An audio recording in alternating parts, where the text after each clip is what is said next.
Hello दोस्तों, कैसे हैं आप? सब बढ़िया। तो अपन किसकी बात कर रहे थे? अपन देखो पेमेंट ऑफ बोनस एक्ट पढ़ रहे थे, उसमें अपने 15 सेक्शन हो गए थे। आगे बात करेंगे अपन। आगे बात करने से पहले एक 2 मिनट लगेंगे, अपने को रिवाइज कर लेते हैं। देखो बोलो, सेक्शन कितने इसमें? 40। शेड्यूल कितना? 1।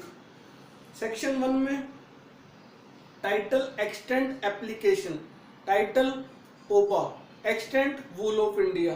तीसरा क्या? एप्लीकेशन। एप्लीकेशन किस किस पे होगा बताओ? फैक्ट्री पे, चाहे कोई भी फैक्ट्री हो। दूसरा क्या था? 20% या उससे ज्यादा काम कर रहे हो। तीसरा क्या था? 10%, 10 से 19 तक अगर काम कर रहे हो तो क्या करता है अप्रोप्रिएट गवर्नमेंट? क्या कर सकती है? ऑफिशियल गजट में 2 महीने उससे ज्यादा का नोटिस देगी और वो एक्ट उस पर भी एप्लीकेबल हो जाएगा।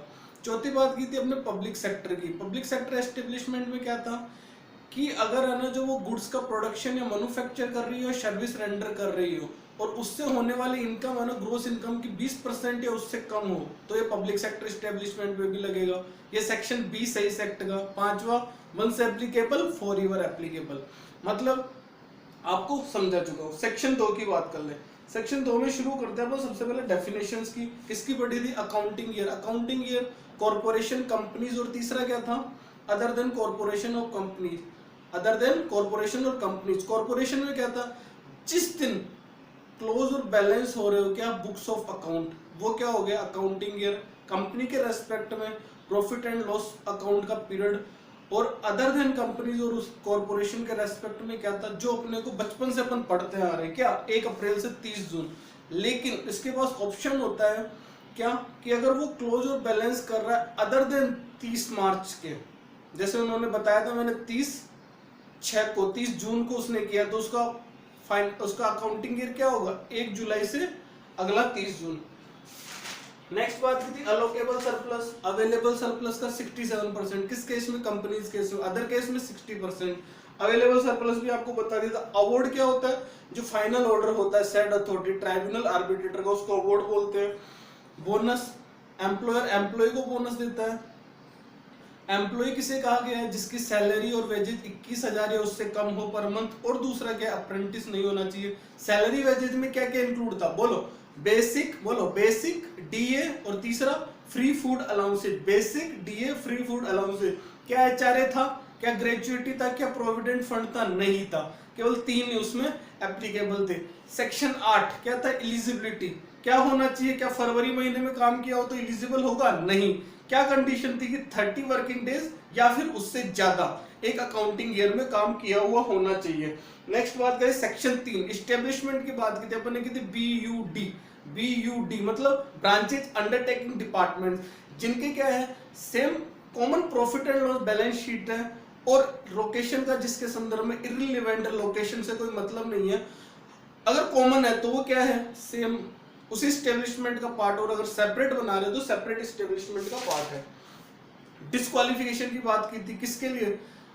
बोनस के लिए। डिस्क्वालिफिकेशन कौन सा था? सेक्शन 9 क्या था उसमें? फ्रॉड कर रहा हो, राइटियस या फिर वायलेंट बिहेवियर हो, थेफ्ट हो, मिस अप्रोप्रिएशन हो या सबोटेज हो प्रॉपर्टी को, तो वो क्या हो जाएगा? डिस्क्वालीफाई। क्या उसको किसी भी साल का बोनस मिलेगा? नहीं, उसको किसी भी साल का बोनस नहीं मिलेगा।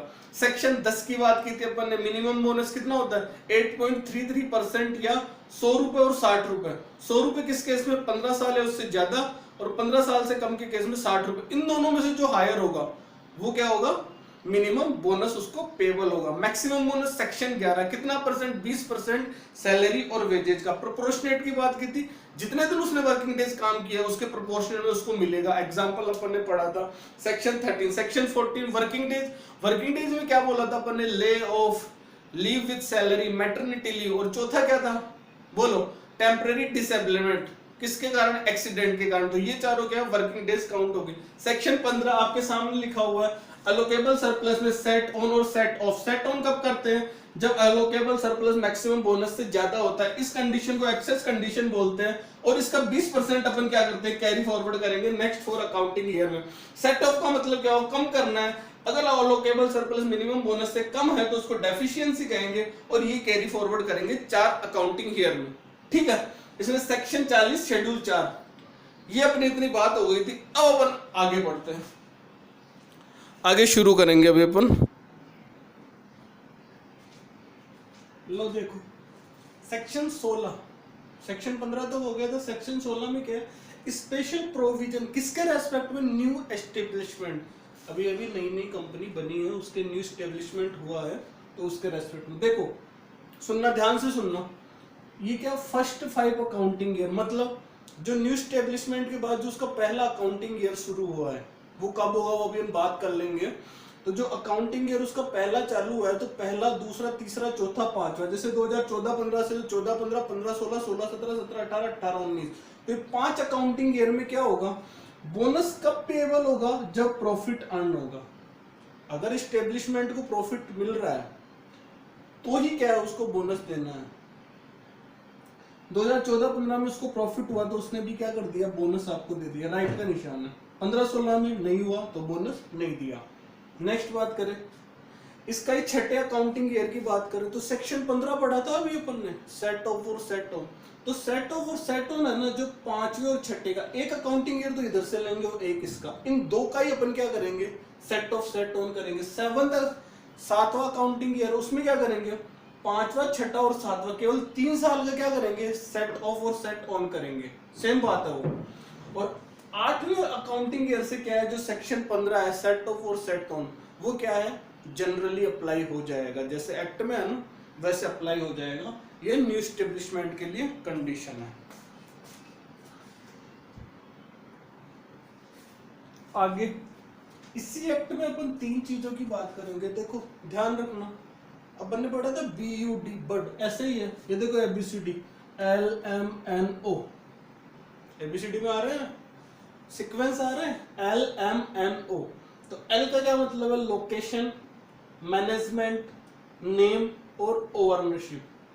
भैया मेरी कंपनी थी, ठीक है, रेंट पे चल रही थी, तो मैंने लोकेशन चेंज कर दी, तो इसका मतलब ये थोड़ी है कि वो न्यू एस्टेब्लिशमेंट हो गई, पुरानी है ना वो। मैनेजमेंट चेंज हो गया, कंपनियों का management time to time change होता है, टाइम पीरियड रहता है ना सबका, जैसे डायरेक्टर 3 साल के लिए, तो वो चेंज हो रहा है, तो मैनेजमेंट चेंज हो गया, नाम चेंज हो गया, या फिर उसकी ओनरशिप, जैसे मेरी कंपनी थी मैंने अपने बेटे को क्या कर दी, ट्रांसफर कर दी। तो ये जो 4 अगर चेंज हो रहे हैं तो इसका मतलब ये नहीं है कि ये न्यू एस्टेब्लिशमेंट हो, तो नॉट ए न्यू एस्टेब्लिशमेंट, इनको क्या है, न्यू एस्टेब्लिशमेंट नहीं माना जाएगा, ध्यान रखना। देखो दूसरा क्या है, प्रॉफिट्स, जब भी अपन प्रॉफिट्स निकालेंगे ना तो पहले डेप्रिसिएशन और लॉसेस को माइनस करेंगे, उसके बाद जो आएगा प्रॉफिट उस पे अपन क्या बोनस पेएबल करेंगे।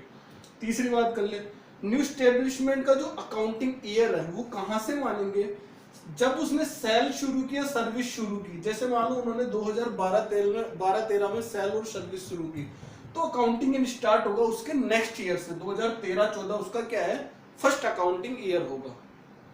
ठीक है, ये 3 बात समझ में आपकी आई होगी।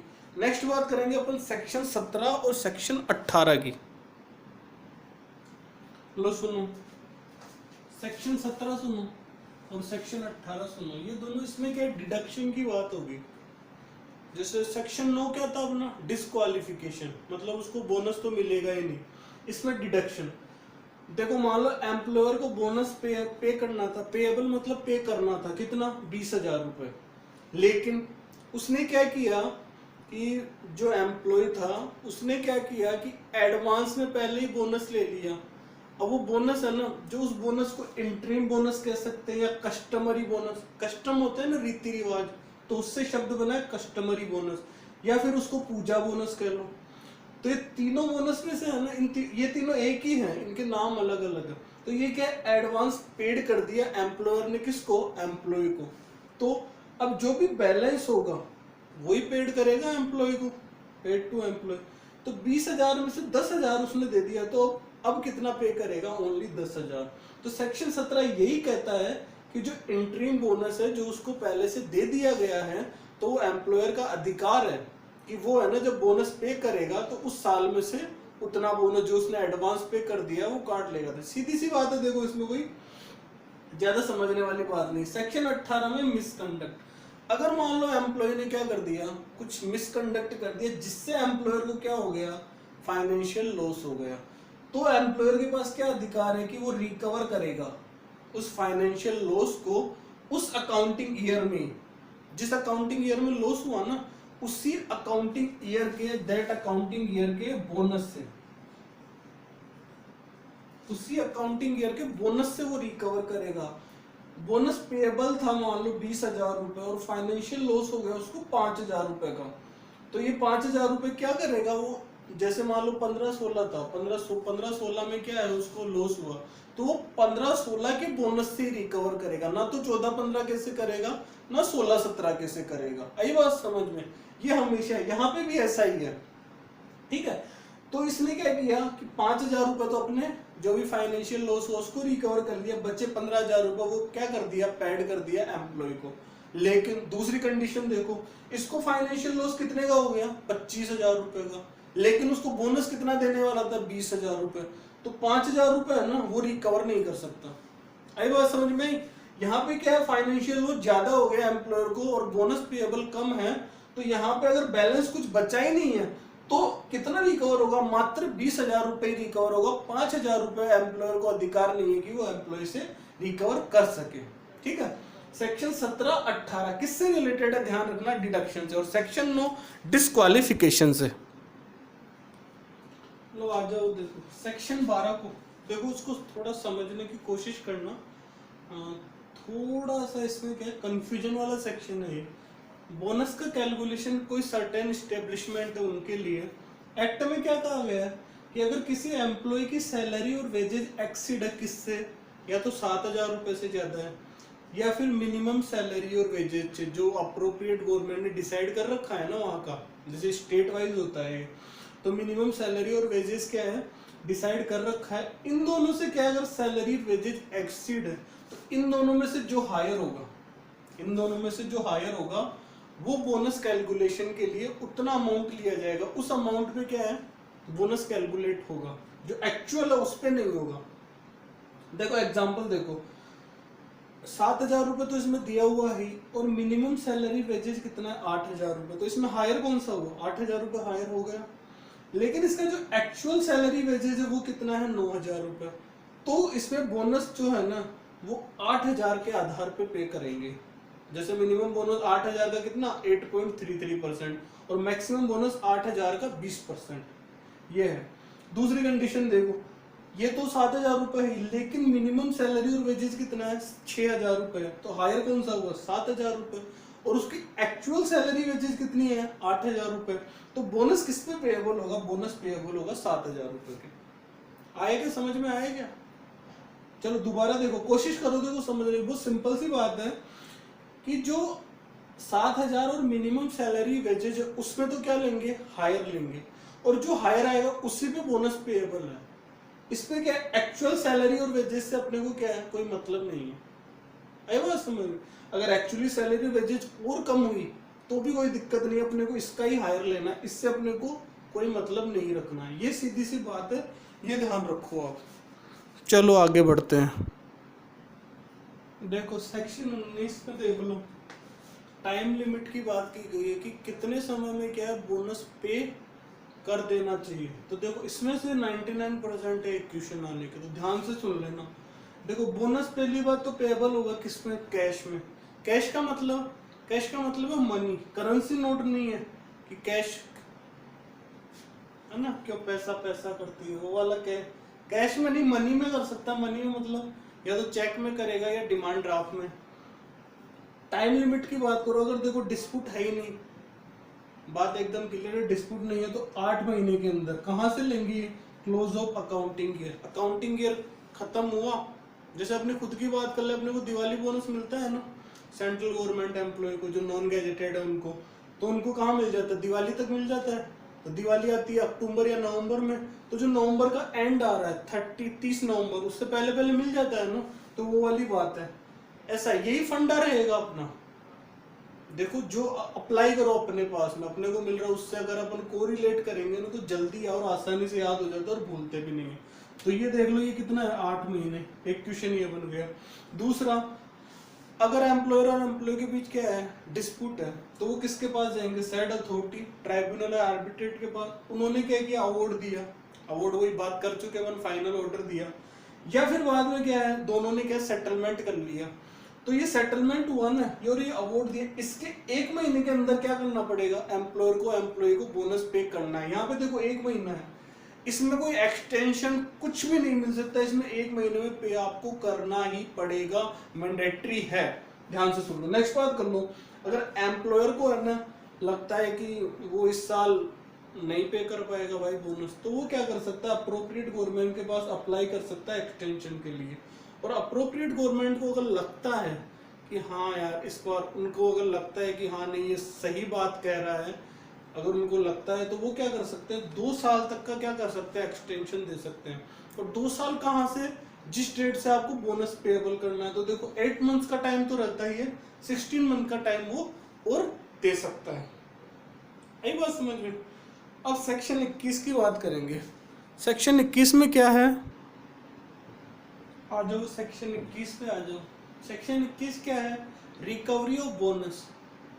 कौन करेगा रिकवरी, एम्प्लॉयर या एम्प्लॉय। देखो एम्प्लॉयर की तो अपन बात कर चुके हैं, याद करो सेक्शन 17 इंटरिम बोनस था और सेक्शन 18 डिडक्शन था। तो फाइनेंशियल लॉस हुआ तो रिकवर कर लिया उसने, तो उससे रिलेटेड नहीं है। रिकवरी ऑफ बोनस है किससे, किससे, एम्प्लॉय एम्प्लॉयर से रिकवर करेगा। देखो कोई भी एम्प्लॉय है या फिर कोई भी ऑथोराइज पर्सन है जिसको ऑथोराइज किया है एम्प्लॉय ने इन राइटिंग में, उसने लिख के दे दिया कि मेरे बिहाफ पे ये आदमी, या फिर लीगल हेयर्स। लीगल हेयर्स तो आप जानते ही है, जब कोई आदमी की डेथ हो जाती है तब लीगल हेयर्स होता था इन केस ऑफ डेथ। इनको क्या है कि एम्प्लॉयर ने बोनस नहीं दिया, तो ये क्या करेंगे कि एप्लीकेशन करेंगे 1 साल में। 1 साल कहाँ से गिनेंगे, जो ड्यू डेट है बोनस की, जो बोनस पेएबल की ड्यू डेट है उसके 1 साल के अंदर अप्रोप्रिएट गवर्नमेंट के पास क्या करेंगे, वो एप्लीकेशन करेंगे। अप्रोप्रिएट गवर्नमेंट एक सर्टिफिकेट इशू करेगी, ये सर्टिफिकेट जाएगा कलेक्टर के पास, और कलेक्टर क्या करेगा, बोनस की रिकवरी करेगा एज सेम मैनर, उसी तरीके से जैसे वो रिकवरी करता है एरियर्स ऑफ लैंड रिवेन्यू। ये ध्यान रख लेना कि कैसे करेगा, लैंड रिवेन्यू के एरियर्स के मैनर में वो क्या करेगा, रिकवरी करेगा। अब देखो 1 साल, देखो 30/3/2018 को काउंटिंग ईयर ऐड हुआ, तो उसके कितने महीने के अंदर ड्यू होता है, 8 महीने के अंदर। तो 30/11/2000 उसको क्या करना था, 2018 को एम्प्लॉयर को बोनस पे करना था, लेकिन उसने बोनस पे नहीं किया, तो इससे 30/11/2019 ये 12 महीने हो गए। ये इस तारीख से पहले क्या करना पड़ेगा उसको, अप्रोप्रिएट गवर्नमेंट के पास एप्लीकेशन करनी पड़ेगी। ठीक है, तो इसमें क्वेश्चन बस यही बन रहा है, विद इन 1 ईयर वाला बन रहा है, और ये अप्लाई किसके पास करेगा, अप्रोप्रिएट गवर्नमेंट के पास, सर्टिफिकेट इश्यू करेगा कलेक्टर के पास, और कलेक्टर रिकवरी करेगा एरियर्स ऑफ लैंड रेवेन्यू के पास। तो 4 क्वेश्चन हो गए, 1, 2, 3 और 4। ठीक है, आगे बढ़े। देखो अब 3 सेक्शन की बात करेंगे अपन एक साथ, सेक्शन 23, सेक्शन 24 और सेक्शन 25। ठीक है, इनकी पहले अपन कंबाइंड बात कर लेते हैं। ये सेक्शन क्या है, एक ही पॉइंट से रिलेटेड है, वो क्या है, डिस्प्यूट। सेक्शन 23 कंपनी और कॉर्पोरेशन से related dispute. Section 24 banking companies. देखो बैंकिंग कंपनीज और कंपनीज अलग अलग है। बैंकिंग कंपनीज है ना, उनके लिए बैंकिंग एक्ट बनाया हुआ 1934, और कंपनीज के लिए तो कंपनीज एक्ट है 2030। और सेक्शन 25 में क्या है, जो कंपनीज भी नहीं है और कॉर्पोरेशन भी नहीं है उसके लिए है। तो अब देखो एम्प्लॉयर और एम्प्लॉय के बीच क्या हो गया, डिस्प्यूट हो गया।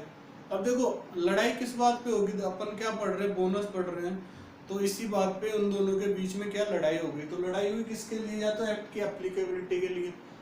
एम्प्लॉयर तो क्या कहेगा, नहीं लग रहा, और एम्प्लॉय क्या कहेगा, एक्ट एप्लीकेबल है। तो लड़ाई हो गई।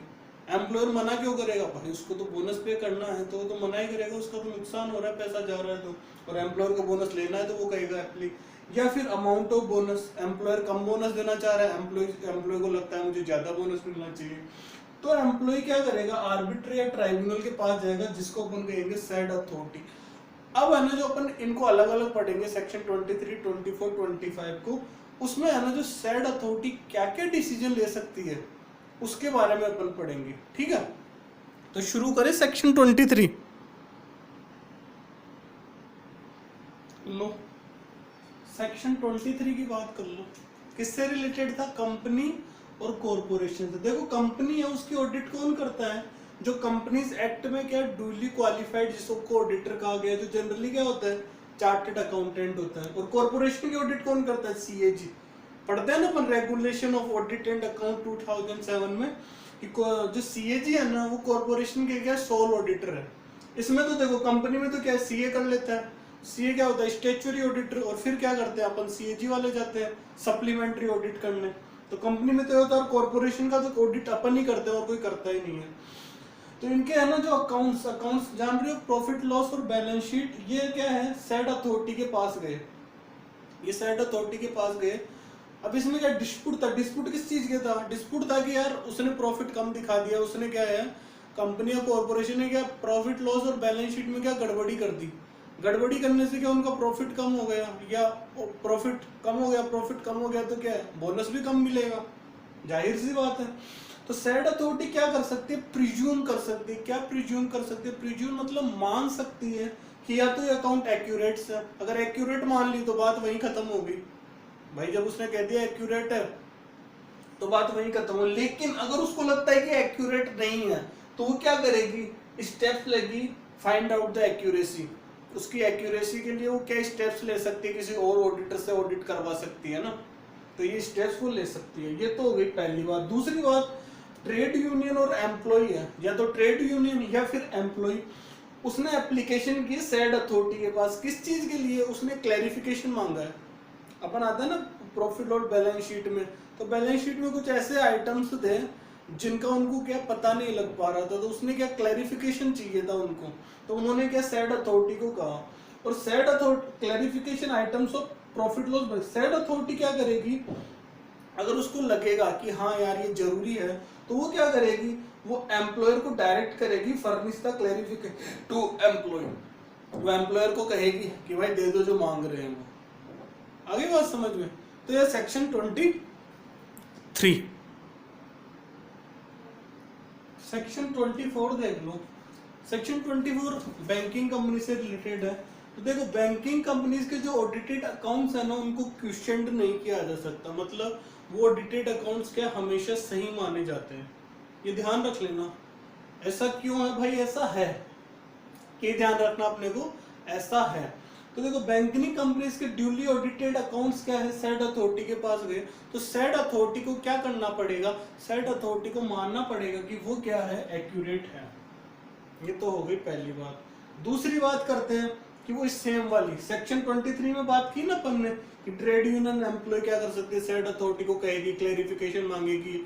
अगर उसको लगता है तो वो क्या सेड अथॉरिटी एम्प्लॉयर को कहेगी कि एम्प्लॉय को क्लैरिफिकेशन दे दो।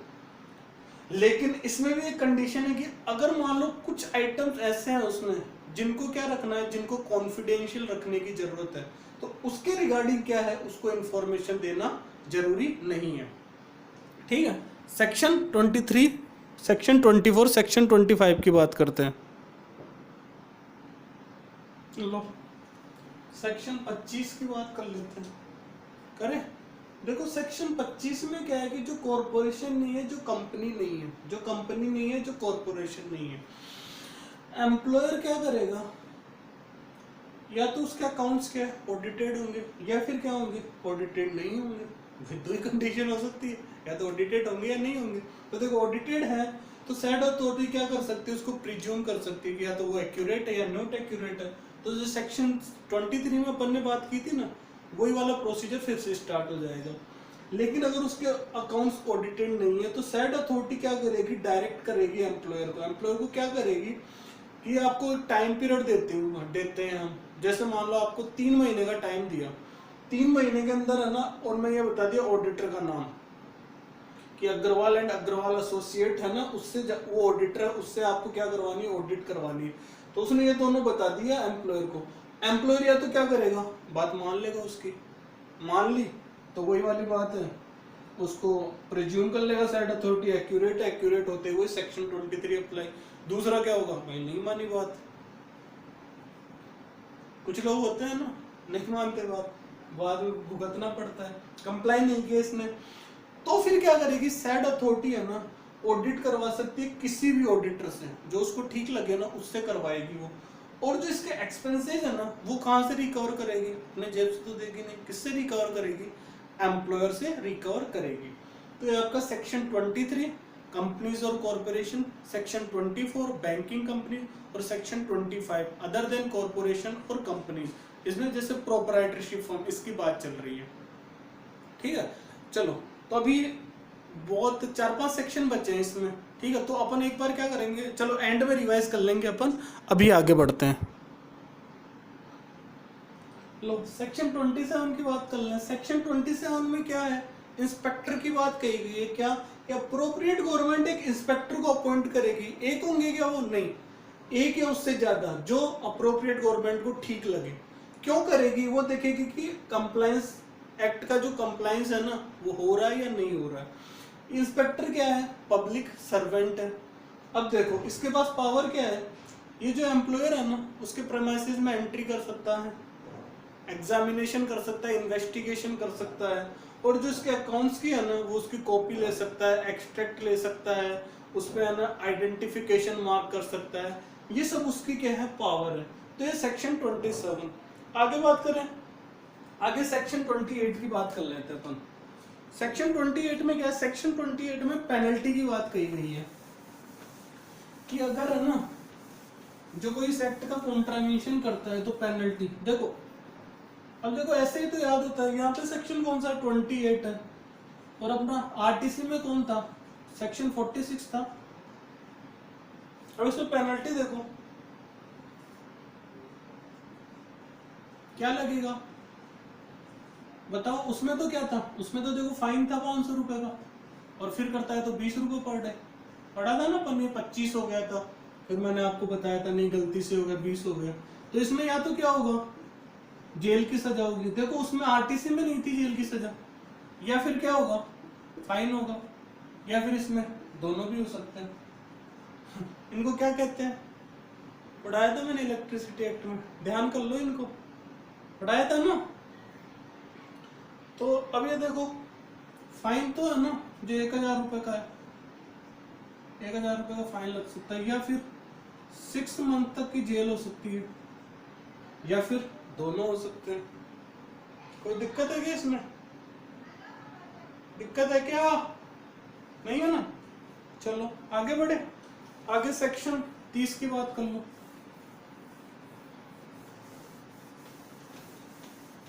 सेक्शन 30 में क्या कहा गया है, सेक्शन 30 है ना, इसमें देखो आरटीसी एक्ट की तरह है। अब आरटीसी एक्ट में वो सेक्शन 30 थोड़ी था, नहीं। सेक्शन 30 में क्या है कि जैसे उसमें आरटीसी में क्या कर रहे थे, कंप्लेन कर रहे थे ना मजिस्ट्रेट के पास, तभी तो वो क्या कर रहा था, ऑफेंस को क्या कर रहा था, कॉग्निजेबल कर रहा था। इसमें भी वही है कि जैसे मान लो कोई कोर्ट है, उसमें जब तक है ना जो कोई कंप्लेन नहीं कर देता, और ये कंप्लेन कौन कर सकता है, ये कंप्लेन कर सकता है या तो ये होगा रीजनल लेबर कमिश्नर, अगर सेंट्रल गवर्नमेंट की बात कर रहे हैं ना अपन, तो रीजनल लेबर कमीशन कंप्लेन करेगा, और अगर अपन स्टेट गवर्नमेंट की बात करेंगे तो लेबर कमिश्नर कंप्लेन करेगा, लेबर कमिश्नर। तो अगर है ना जो ये कंप्लेन करता है, ये कंप्लेन करता है कोर्ट के पास, किसके लिए, कॉग्निजेंस के लिए, कॉग्निजेंस ऑफ ऑफेंस, तो कोर्ट क्या कर सकती है, कॉग्निजेंस कर सकते हैं। कॉग्निजेंस में आपको पढ़ा चुका हूँ, कम से कम 3 बार पढ़ा दिया। कॉग्निजेंस मतलब जो बड़ा अपराध होता है ना उसको कॉग्निजेंस कहते हैं, जिसमें विदाउट वारंट के अपन क्या कर सकते हैं, अरेस्ट कर सकते हैं। उसमें भी ऐसी बात हुई थी ना, इसमें भी ऐसी बात हुई है। आगे बढ़े, आगे देख लो सेक्शन 31A है, 31A। उसमें क्या है, उसमें है ना जो जैसे अपन अभी बोनस की कहाँ पे बात कर रहे थे, अभी अपन बोनस की बात कर रहे थे कि बोनस किसको देते हैं, बोनस किस बेसिस पे देते हैं, प्रॉफिट के बेसिस पे देते हैं। लेकिन सेक्शन जो 31A है उसमें क्या है कि बोनस है ना वो लिंक्ड किया गया, किससे, बोनस लिंक्ड किया गया है या तो प्रोडक्शन से, मतलब या तो प्रोडक्शन के बेसिस पे बोनस देंगे, या फिर बाद में किस पे, प्रोडक्टिविटी के बेसिस पे बोनस देंगे। इसको P/P लिख सकते हैं ना, आगे ये लिखेंगे अपन। इसमें क्या है, इस सेक्शन में क्या है कि अपन देखो बोनस है ना, बोनस देते हैं ऑन द बेसिस ऑफ क्या, प्रॉफिट के आधार पे। लेकिन इस सेक्शन में क्या कहा गया है, इस सेक्शन में कहा गया है कि बोनस है ना वो किस आधार पे देंगे, प्रोडक्शन और प्रोडक्टिविटी के आधार पे। ऐसा कैसे हो सकता है, ऐसा देखो इसमें क्या होगा कि देखो कोई एम्प्लॉयर है, अगर मान लो कोई एम्प्लॉयर है और एम्प्लॉय है, उन्होंने क्या कर लिया, उन्होंने एग्रीमेंट कर लिया, ठीक है, या सेटलमेंट, कुछ भी बोल सकते हैं उसको, उन्होंने कर लिया सेटलमेंट। उन्होंने क्या सेटलमेंट किया कि बोनस है ना जो पेएबल होगा, कब, हर साल, एनुअली, और किस बेसिस पे, on the basis of production और प्रोडक्टिविटी। वही वाली बात कह रहा है, on the basis of production या फिर प्रोडक्टिविटी के बेसिस पे। इसमें देखो, इसमें एक बात इंपॉर्टेंट है, वो सुन लो कि जैसे मान लो एम्प्लॉय है, सही है, अब इसमें क्या है, इसमें दो कंडीशन है। एक तो मान लो उसका जो मिनिमम बोनस है ना, और दूसरी में क्या बात करेंगे अपन, उसका मैक्सिमम बोनस। तो देखो अगर मिनिमम बोनस है ना कम है, किससे, जो बोनस है ना जिस सेक्शन में बात कर रहे हैं, लिंक्ड विद प्रोडक्शन और प्रोडक्टिविटी, तो इससे क्या है, मिनिमम बोनस कम है, तो मिनिमम बोनस इससे ज्यादा है, ज्यादा, कम नहीं भाई, ज्यादा है। जैसे मान लो ये तो 5,000 रुपए, ये कितने हैं, 6,000 रुपए, तो bonus linked with production productivity कितना है, 5,000 रुपए, लेकिन मिनिमम बोनस कितना है, 6,000 रुपए। तो भाई इसको कौन सा बोनस दे, बताओ। तो इसमें देखो ध्यान रखो कि इसमें क्या एम्प्लॉय का राइट है, क्या राइट है, टू रिसीव मिनिमम बोनस। अगर उस पर ये सेक्शन अप्लाई हो रहा है ना, तो भी उसको क्या मिनिमम बोनस तो मिलेगा ही मिलेगा। तो इसको कितने मिलेंगे, उसको 6,000 रुपए मिल जाएंगे।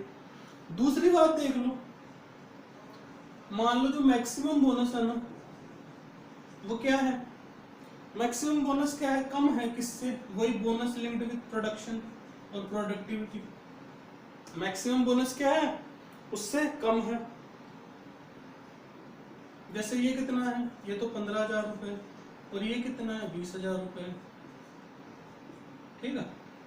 तो मैक्सिमम बोनस के इससे कम है, तो भी क्या है, एम्प्लॉय को कितना मिलेगा, ज्यादा से ज्यादा उसको क्या मिलेगा, 15,000 रुपए मिलेंगे।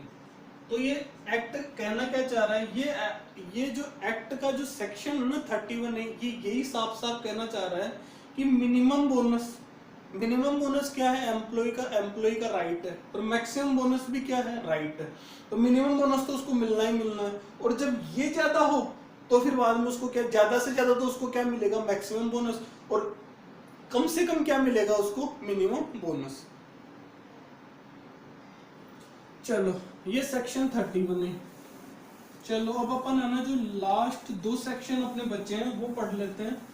एक्ट की एप्लीकेशन पढ़ ली थी, फैक्ट्री पे लगेगा, 20 से ज्यादा पर्सन होंगे तो लगेगा, 10 से 19 के बीच में है तो अप्रोप्रिएट गवर्नमेंट क्या कर सकती है, ऑफिशियल गजेट में नोटिफिकेशन देके उस पर अप्लाई कर सकती है। एक बार एप्लीकेबल हो गया, दोबारा हमेशा रहेगा। तो इसमें देखो सेक्शन 32 में कहा गया है कि एक्ट किस पे अप्लाई नहीं है, एक्ट नॉट अप्लाई। तो देखो इसमें बहुत सारी चीजें, जैसे LIC है, लाइफ इंश्योरेंस कॉर्पोरेशन है, सीमंस होते हैं, सीमैन, ठीक है, उन पे अप्लाई नहीं है, डॉक वर्कर्स है, ओके। नेक्स्ट बात करेंगे किस पे, नाबार्ड पे। नाबार्ड की फुल फॉर्म मत पूछना, national agriculture bank, national bank for agriculture and rural development, NABARD है। IDBI है, इंडस्ट्रियल डेवलपमेंट बैंक। SIDBI है, स्मॉल इंडस्ट्रियल डेवलपमेंट बैंक। आ गई बात। और क्या बचा, और तो बहुत सारी है, यूटीआई है, रेड क्रॉस सोसाइटी है, ठीक है। तो इन सब में क्या है, किसी पे भी एक्ट अप्लाई एप्लीकेबल नहीं होगा। क्यों? क्योंकि इनके खुद के एक्ट है, इनके खुद के एक्ट है, ये वहां से एप्लीकेबल होंगे।